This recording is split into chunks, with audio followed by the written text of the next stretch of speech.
check out Aiden's new pad. Yeah. This will do. First time up here. This is in Brickfields in KL. Oh, Aiden, this ain't bad, is it? The only one's up here. Check out that view. So the Petronas, KL Tower. Just about making out the gardens down here. Aiden, this is alright, man.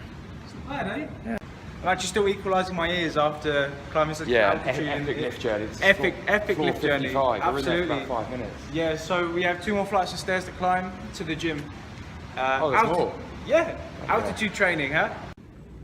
What's this? They've even got kettlebells in an apartment block gym. That is unheard of. Okay, it only goes up to 20, but still, the thought was there. I think they got your name on it, Max. Let's go. I have to say, Aiden, this place is nicer than mine. Living the I think that's what they're going for. Yeah, living the KL dream. Skyline board. Skyline board. And the place he's staying at, the girl he's staying with, is paying $1,100 a month for this place, which is probably about the same that I'm paying on my mortgage right now. So it's not, I wouldn't say it's cheap, but for what you get, it's pretty incredible. Let me just show you a little look around. So that's the gym up there that we just explored. You've got these 2 infinity pools here. Incredible view of the KL skyline. I mean, like, better than any view I've seen in Kuala Lumpur in all the months that I've been here. You see the botanical gardens down there where I like to walk. Giant lake where I've recorded many a video. I'm walking around because my feet are starting to burn against the contact on the ground here. It's just stunning, isn't it? And these sun lounges here, they're coming up as little islands. You have like an island for every 2 sun lounges. It's just idyllic and not that expensive. Not really, no. Either. So, you know, travel is not just about necessarily saving money. It's also, or can be, about having more for the same amount of money, or a combination. That's right. Of those things. Just maximising everything that's possible, you know. Yeah, I mean, Within the parameters that you have. I've been very, very fortunate through one of my contacts, one of my friends. She lives here, therefore I have been living here for 5 or 6 days. So it just goes to show it's who you know. Actually, big up to the travel life, because I'd made this friend in Thailand, and now here I am in Kuala Lumpur, living the dream with the most impressive skyline view I've ever seen in my life. Well, Aiden, you can teach us all a thing or two about how to connect with people. Yeah, on the road. That's for sure. I'd like to think so. Maybe someday I'll write a book on this subject, but yeah. Just show us how it's done, man. Yeah. I don't need to write anything actually. I can just lead by example, and you guys can follow me. How's the swim? Absolutely beautiful. There's a slight salinity to the water. Even I float in this water. Yeah. There's a great buoyancy involved with this water, and I think the salt adds like a very nice level of healing to the whole experience. It makes your eyes hurt. Yes, but I'd rather salt than chlorine. Oh man, my feet are burning here. Fuck! I'm having to stand on this tiny slither of shadow created by this fence here, because otherwise my feet are going to burn against the searing hot ground here. What time is it? About 12 o'clock? So midday on a Friday, I might add. And this time 3 years ago, don't know about you, Aiden, but my life looked quite different from this. Mate, my life wasn't even a fraction as great as it is now. Really, how old was I back then? So I was just 10, 19. I was just come towards so I can hear you so that I don't burn. Yeah, so 3 years ago, or the 1,000-day margin, as Max likes to emphasise. I was probably fishing for my first full-time job.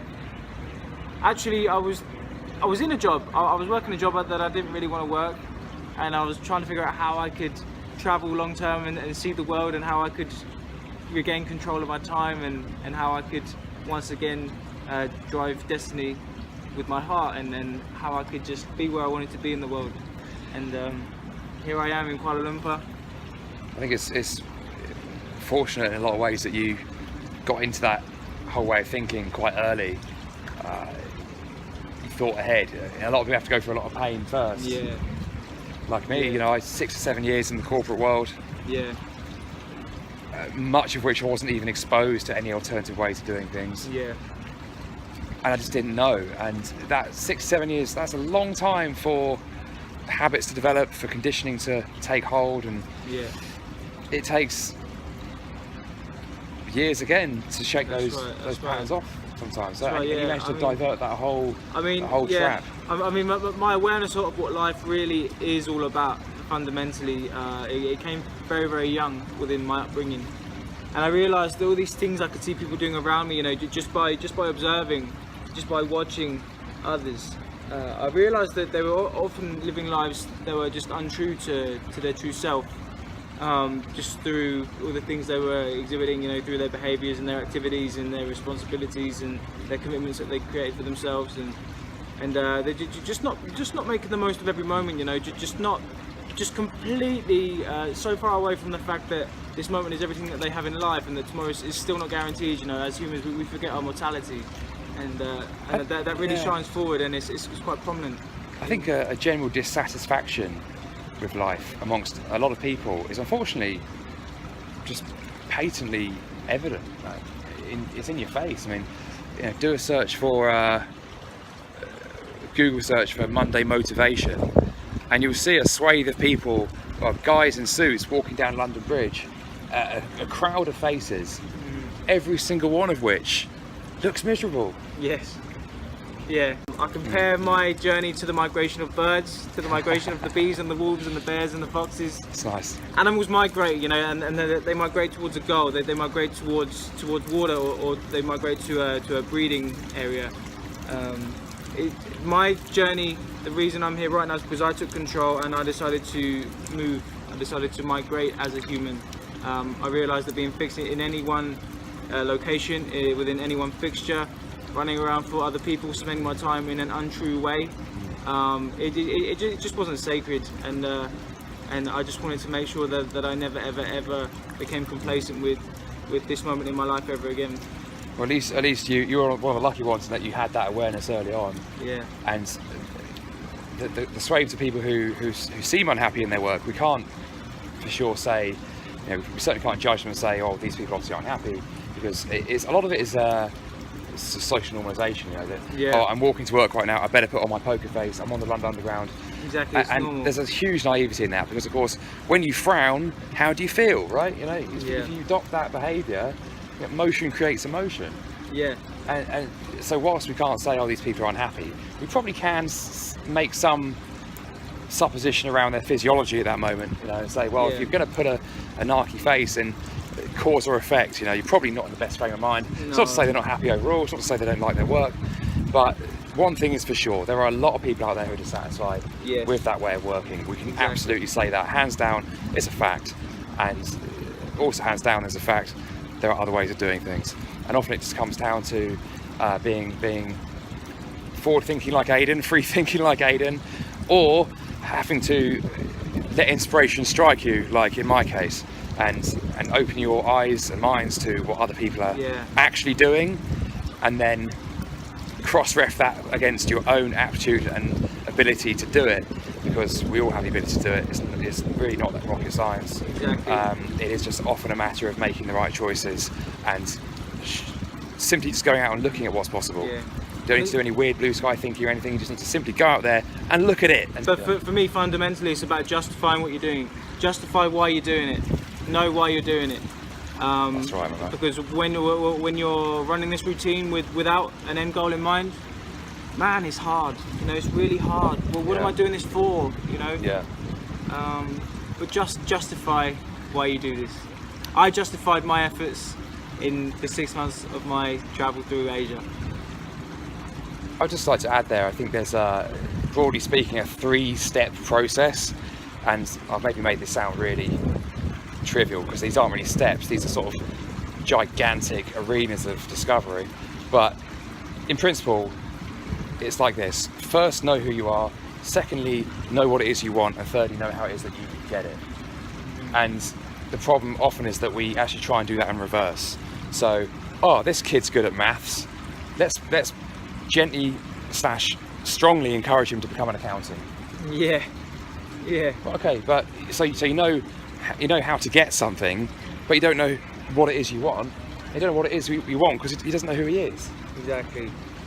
And maybe he cannot know who he is Yeah. for some time. And we don't educate our kids on. We don't give them the tools to understand who they are, what they want. Yeah.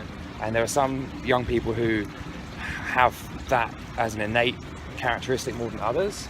Yeah. And there are those with the best will in the world who have incredible aptitude, but they just have a different array of abilities, and perhaps their desire to conform or even more so to serve, to be amenable, these things override those other aspects. Yeah. And that is taken advantage of by others, Yeah. willingly, knowingly or not. They end up building someone else's vision and shutting their minds off to what other options there are out there. So it is absolutely, like Aidan says, working back for the end goal, knowing what you want. Do you want to live the 4-hour work week and sit in a sun lounger half a day? Because a lot of people, they think that sounds great, but actually when they do it, they realise that actually they want to go out there and achieve more things or do more things and contribute more. It's about balance. Yeah, and there's, I've done that. I'm doing that still on occasion. Like, to me, it's midday and I haven't really done any tiny bit of work this morning, but I haven't really properly got stuck in yet today. And every now and then I get this urge, get this feeling deep in my gut that makes me want to put out my phone and start recording. And it says, make something. It says, do something. Produce. Get the content out there. Yeah. And so, it really is about knowing what you want and using tools to figure that out, not just sitting there and thinking about it just willy-nilly, but actually going through step-by-step techniques, processes, thinking about what is my Myers-Briggs personality type, who am I really? Exactly. What are my peak experiences? Yeah, and spend your time in a way that preserves your integrity and your dignity. Hands down. We are definitely burning out here. These pasty English tones could use some burn. I'm acclimated for London, not for Kuala Lumpur. Oh man, I'm definitely past the burn threshold. At that point where it doesn't actually hurt now, but it's probably going to hurt later. But hey, this is worth it. But Max, you are a pasty white, my friend. I am. I've got tanned arms and a neck, and everything else is just white, so I feel like I need to balance it out a bit. Bit of coconut oil, my friend. Yeah, down there you can see the botanical gardens, you can see the giant lake where I record lots of videos, and I walked through there this morning to come and visit Aidan. Got Chinatown down there. You actually see IKEA just about. You probably can't see that on film, but then I don't know if this is really even very interesting to anyone. You can do anything here that you can do back home pretty much, and I've really fallen in love with the city. So the feeling I often get in Asian countries in particular, many places outside the UK, it's just this sheer feeling of abundance. You know, when you look around, you come somewhere like this, and just look at the amount of money that must have gone into building this place. And it's not super cheap to live here, I'm not going to lie, but compared to the value that you get back home for the same amount of money, it is astonishing. And what amazes me even more is just that there's no one here, aside from the security guards over there. If I lived here, I would be down here every day, every morning and every night, and probably half a day as well. And this is a feeling you get a lot when you travel in Asia. And like I said, it's not necessarily about saving money. There's nothing wrong with saving money at all. It's a very noble pursuit in a world where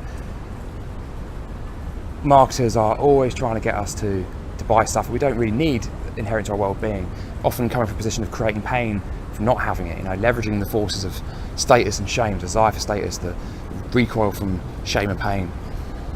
And you can step outside of all of that. So there's nothing wrong with saving money. And at the same time, world travel is not just about saving money. Obviously, it's often about making your money go further as well. It's a combination of those two things. It's a combination of those two things for me as well. Do I really want to spend £30 on rump steak and truffle oil mashed potatoes, or would I rather put that into Bitcoin right now? I know where I'd rather put my money. Would I rather live like that and retire at 65 whilst working 50 hours a week? Or would I rather retire at 45? Retire being a bit of a nebulous term there, of course, I'm aware of that. But still making the point that anyone can make that choice. You need far less money to live here. And for the same money, you can basically live on top of the city with this gigantic swimming pool that is longer than any Olympic pool. And we've been here for a good hour and a half now, and there's just no one else here. It blows my mind, Aidan. Blows my mind. Anyway, let's go break our fast. Let's go get some lovely coffee and nasi lemak or something. Yeah, watermelon is on the agenda for me. Mike's coming off.